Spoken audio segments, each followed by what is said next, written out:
Do you have a toxic guest inside your salon and you need to fire them? Well, stick around, watch this video, and I'll show you 3 simple ways that'll make the process easier.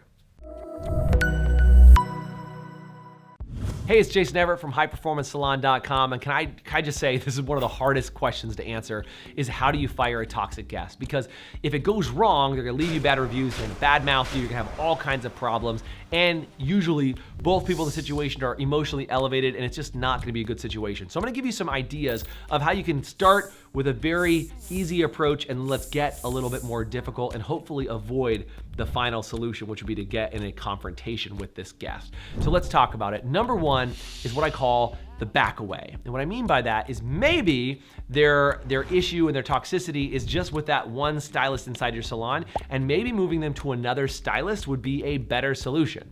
Now you might go, Jason, that wouldn't work with this person, but stay with me on this.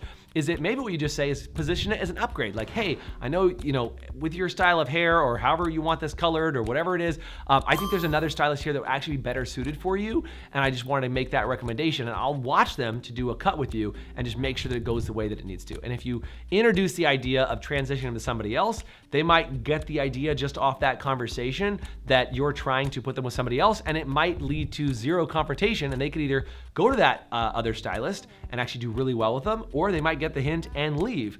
The second part of that on the back away is that you could just not do the important things to do in business, like not rebook, not pre-book, and when they call, say that their appointment is gonna be 6 or 8 weeks out instead of getting them on your calendar right away, and just make yourself very unavailable. I know it's very passive and maybe you don't like that approach, but that would be one way to start giving them a hint that you don't wanna work with them. So that's probably the least aggressive approach. Number 2 is what I would say is set a set of rules for your salon of how you would like your clients to conduct themselves. This doesn't just mean, hey, we reserve the right to refuse service to anyone. I don't like how you're working. Get out of here. That's not what I mean.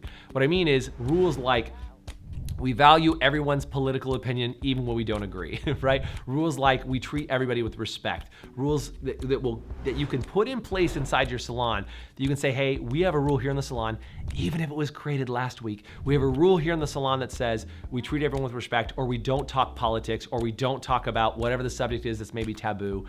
And then that way you can call them to the rules and say, hey, we have these set of rules. I never mentioned it before, but that would be helpful if we avoid these subjects in our conversation and while you're having your appointment. And that right there might lead to a much better conversation. They'll either change or they won't like it, and then they might leave themselves. And then finally, probably the most confrontive situation, I'm gonna give you a tool on how to handle that as well, is how do you just flat out go up to them and say, hey, we think it's time for you to find another salon, okay?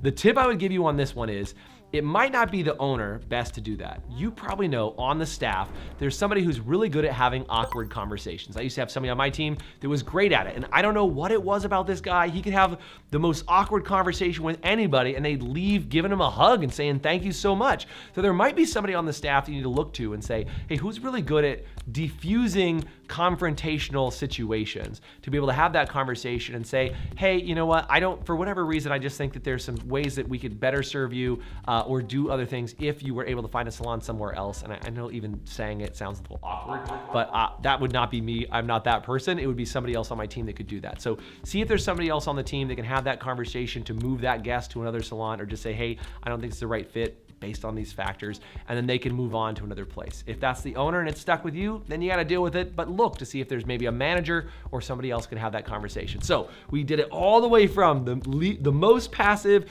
to enforcing the rules to finding somebody on the team that's the best fit to have that conversation, and hopefully that will lead you to a position that you don't get a bad Yelp review or Google review, and you can actually exit with that customer gracefully and make sure you have a good, at least a good place to leave with that customer.